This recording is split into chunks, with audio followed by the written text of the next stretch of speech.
Bismillahirrohmanirrohim. Assalamualaikum warahmatullahi wabarakatuh.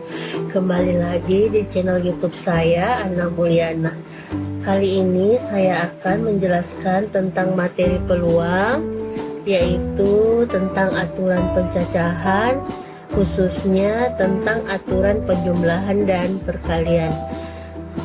Sebelum kalian nonton video ini, jangan lupa untuk memberikan like, komentar, subscribe bagi yang belum subscribe, dan aktifkan tanda loncengnya. Simak video ini sampai dengan selesai agar kalian mudah mengerti.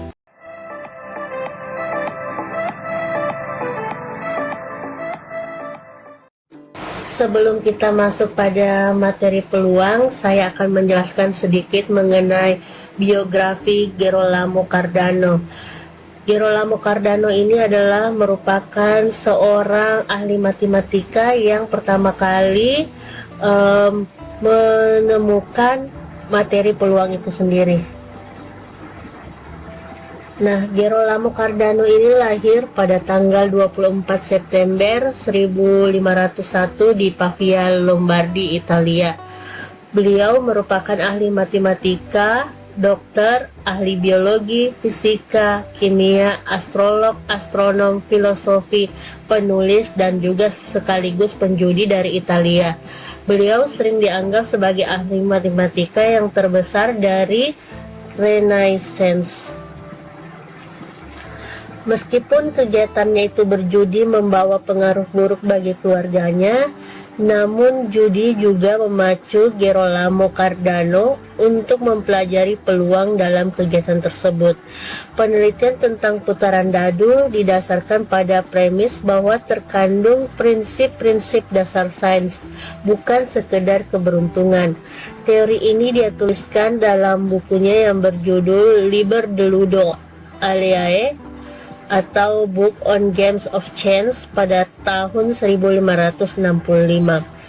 Beliau juga berjasa dalam memperkenalkan koefisien binomial dan teorema binomial yang ia publikasikan dalam bukunya Opus Novum de Proportionibus.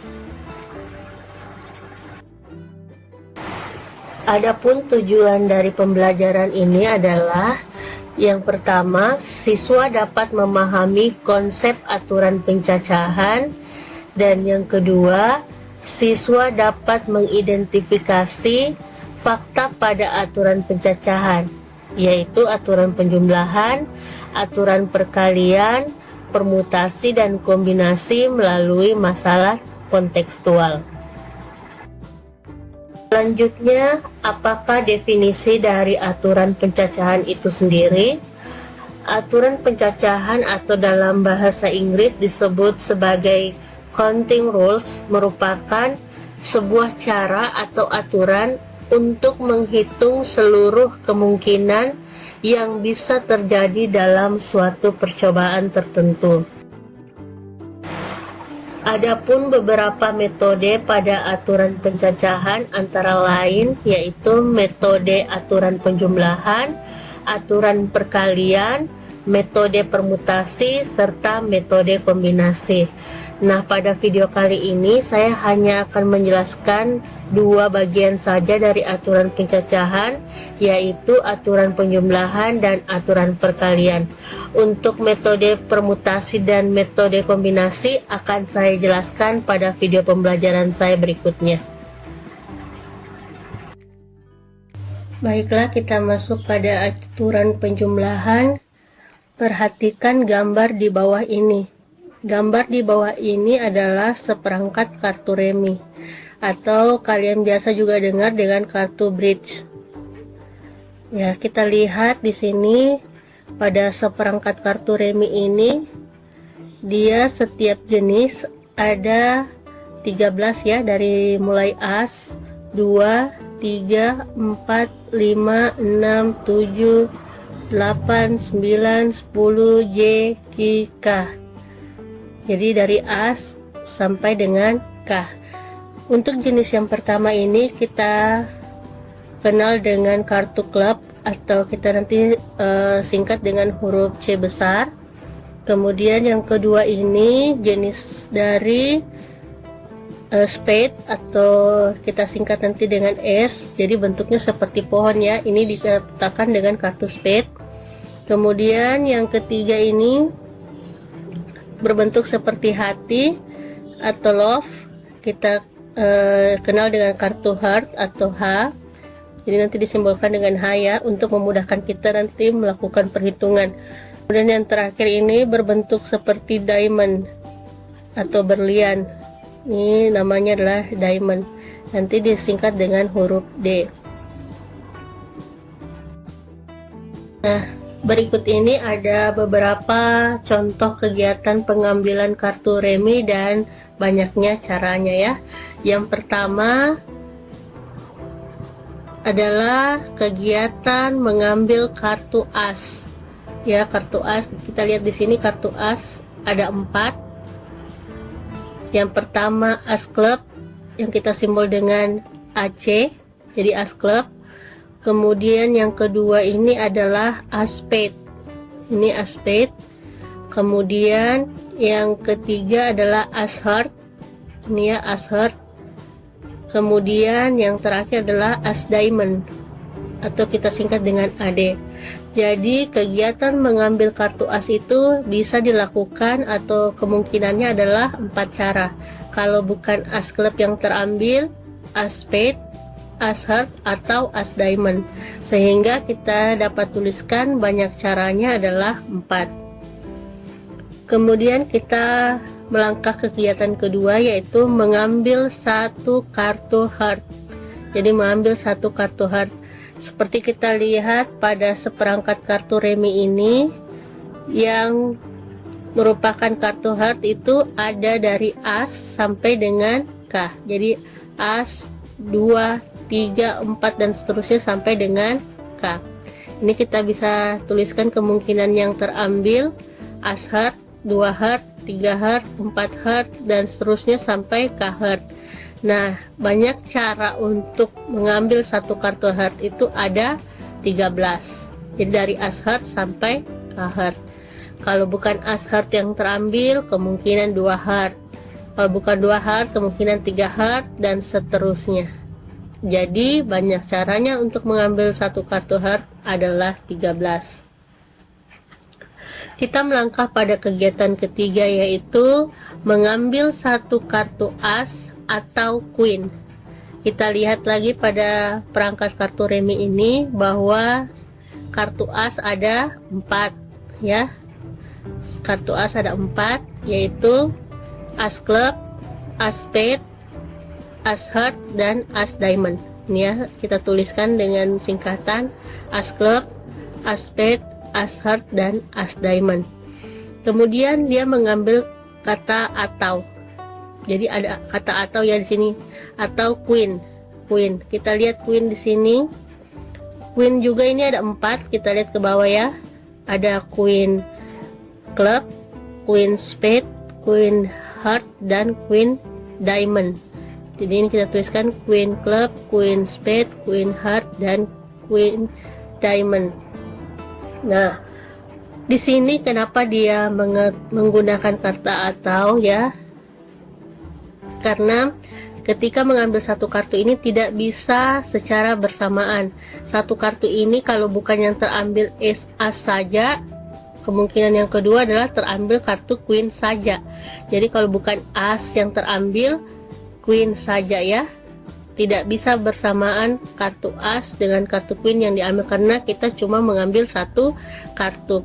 Sehingga banyaknya cara ini adalah kita menjumlahkan banyaknya cara untuk terambilnya kartu as itu adalah 4. Kemudian kalau pakai kata atau maka dia ditambah. Kenapa dia pakai kata tambah? Karena di sini sekali lagi saya jelaskan bahwa pengambilan satu kartu itu tidak bisa terjadi secara bersamaan. Namanya satu kartu berarti kalau bukan terambil as, maka yang terambil adalah queen. Jadi 4 ditambah ini 4 ya, asnya 4 dan queennya juga 4, sehingga banyak caranya adalah 8. Kita lanjut lagi pada kegiatan keempat, yaitu mengambil satu kartu spade atau satu kartu heart. Ya, satu kartu spade, kita lihat sini satu kartu spade itu kita mulai dari as spade, 2 spade, dan seterusnya sampai ke spade. Itu jumlahnya ada 13. Kemudian pada kegiatan ini dikatakan atau ada kalimat atau.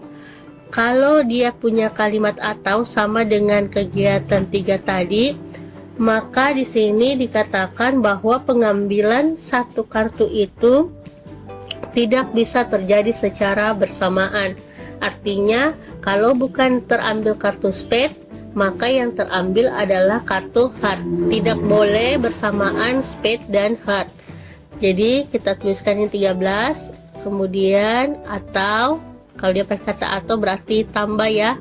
Kemudian satu kartu heart. Kita lihat lagi kartu heart di sini. Dari as heart, 2 heart, 3 heart, 4 heart sampai dengan K heart. Ya, ini as heart, 2 heart, 3 heart sampai K heart.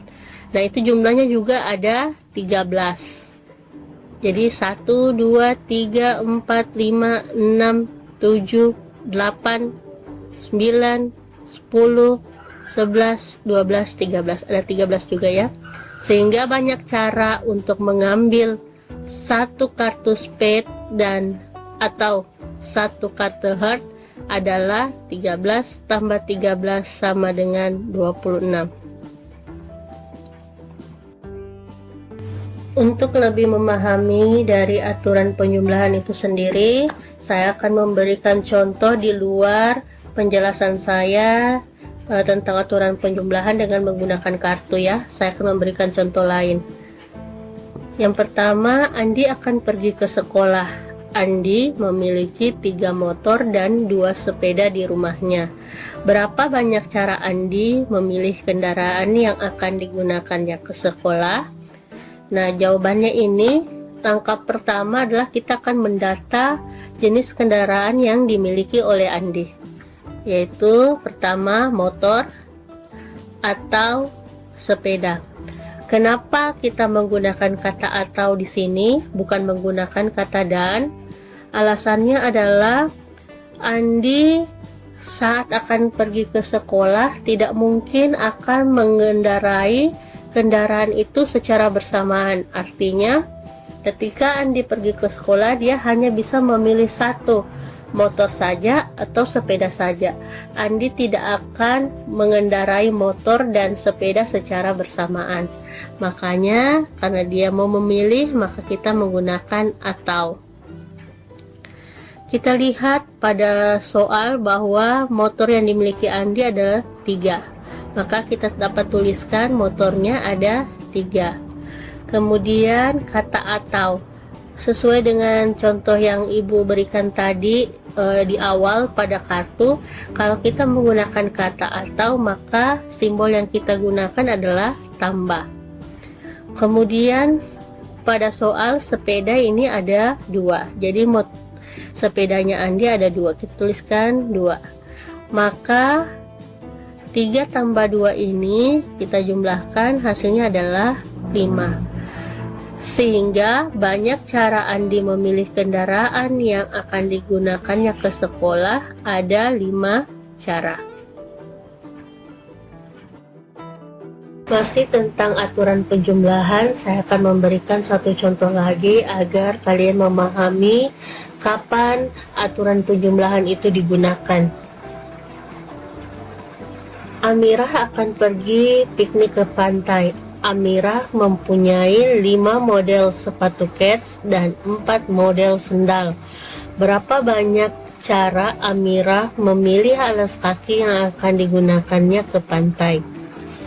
Jawabannya adalah sama dengan yang contoh soal pertama. Kita akan mendata terlebih dahulu jenis alas kaki yang dipakai Amirah atau alas kaki yang dipunyai oleh Amirah, yaitu sepatu kets atau sendal.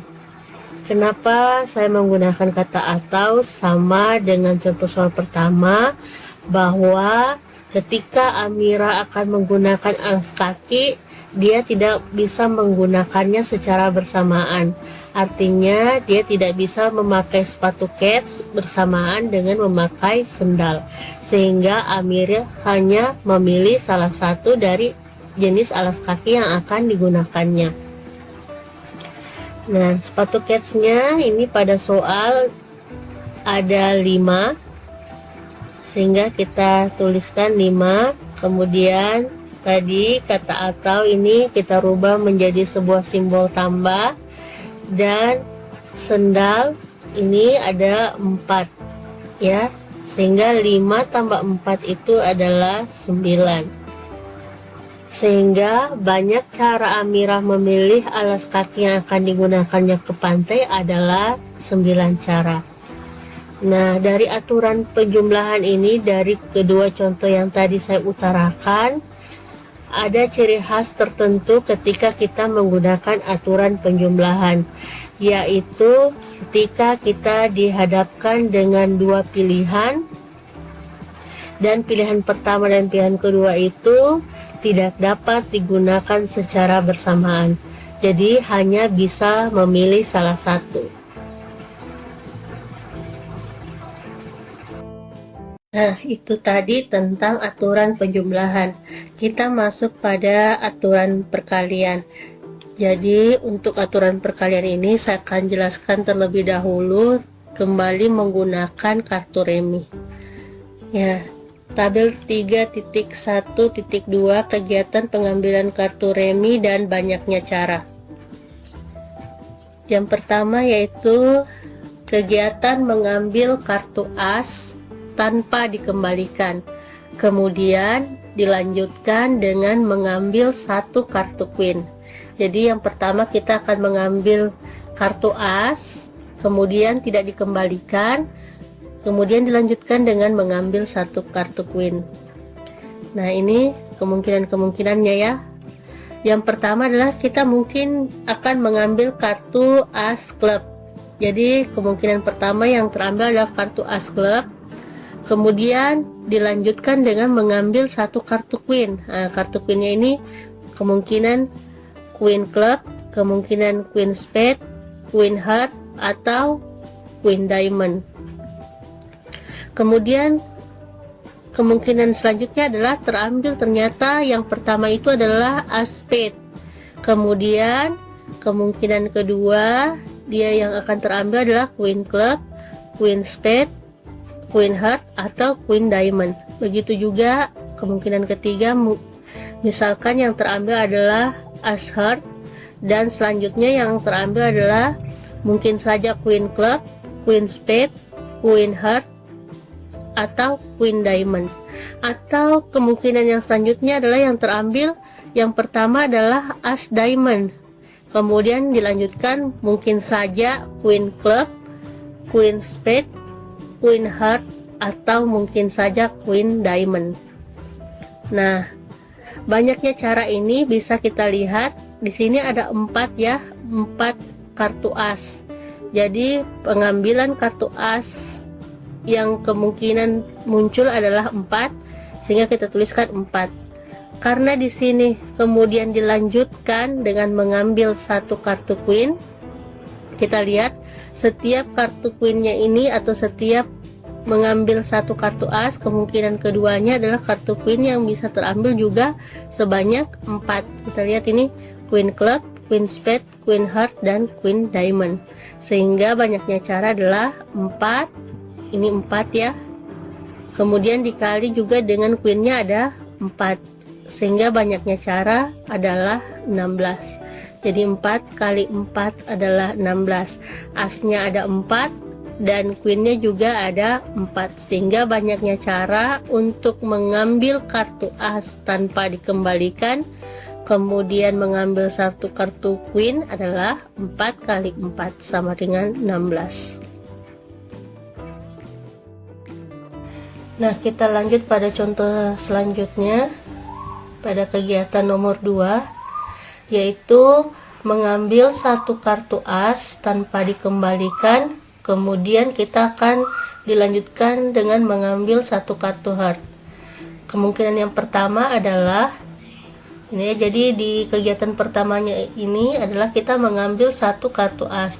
Kemungkinan kartu as yang terambil adalah as klub. Kemudian kita lanjutkan dengan satu kartu heart. Kartu heart di sini ada dari as heart, 2 heart, 3 heart sampai dengan k heart.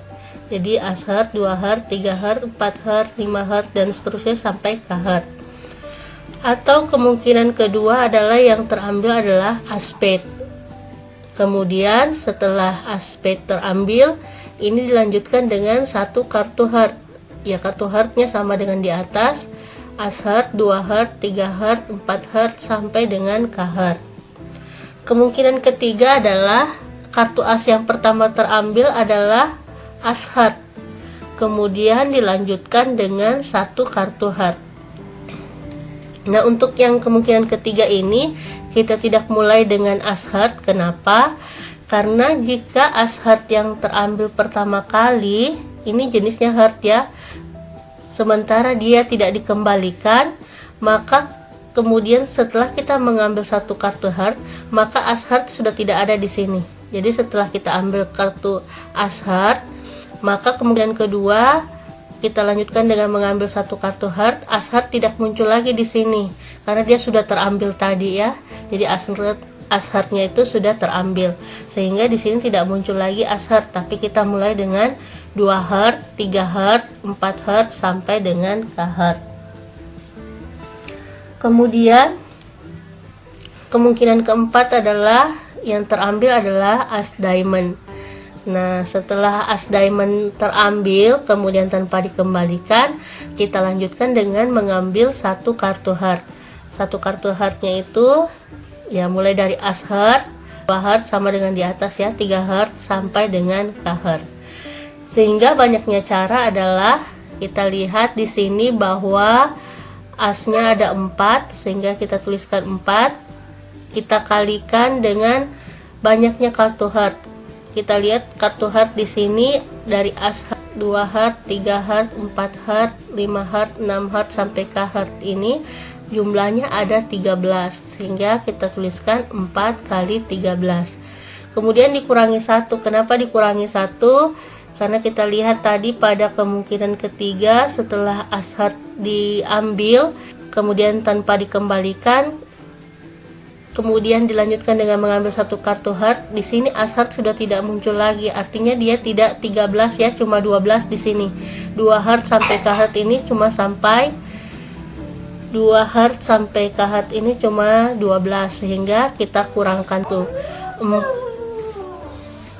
4 kali 13 dikurangi 1 itu sama dengan 51.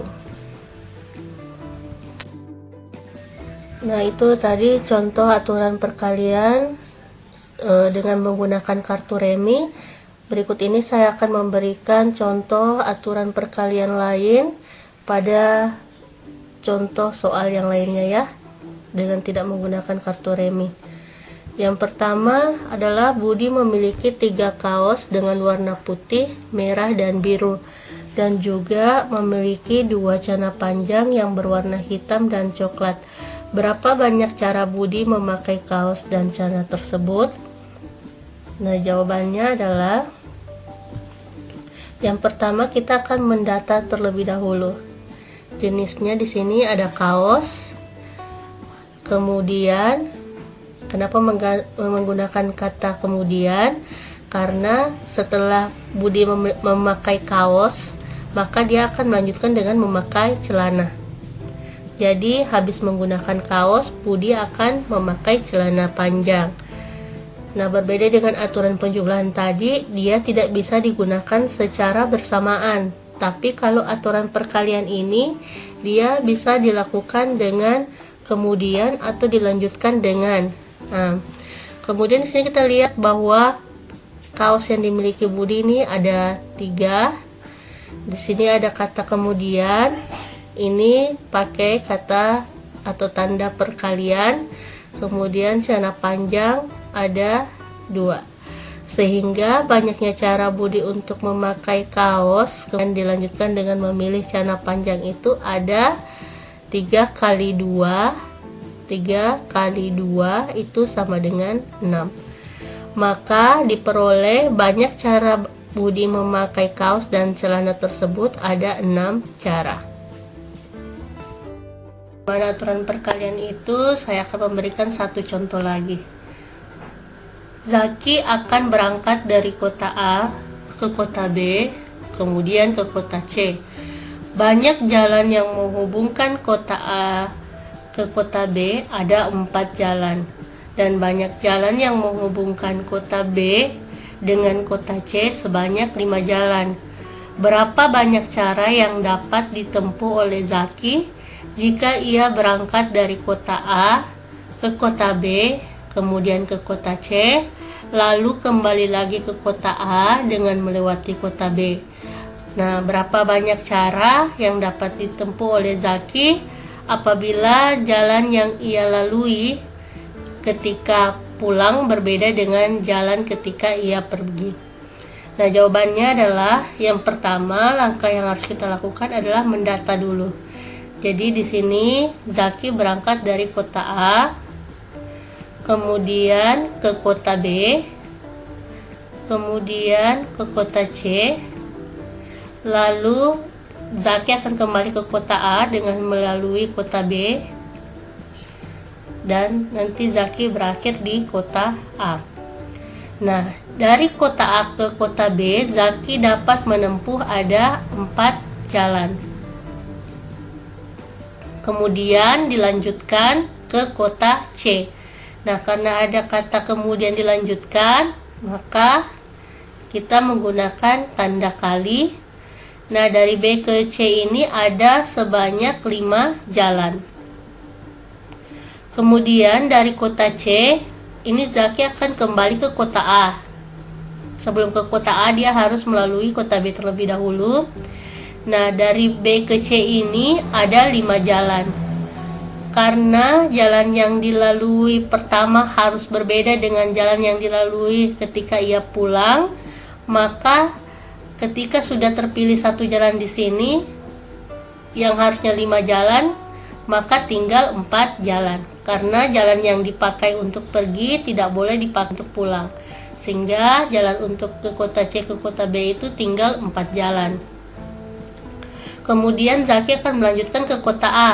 Dari kota B ke A atau A ke B ini ada 4 jalan. Karena satu jalan sudah dia lalui ketika ia pergi dan tidak dapat dipakai pulang lagi, sehingga di sini tinggal 3. Yang tadinya 4 dikurangi 1 tinggal 3. Sehingga ini tinggal kita kalikan 4 kali 5 kali 4 kali 3, hasilnya adalah 240. Sehingga diperoleh banyak cara yang dapat ditempuh Zaki apabila jalan yang dilaluinya ketika pulang berbeda dengan jalan ketika ia pergi. Ada 240 cara. Nah, itu tadi penjelasan saya mengenai aturan penjumlahan aturan perkalian. Wassalamualaikum warahmatullahi wabarakatuh.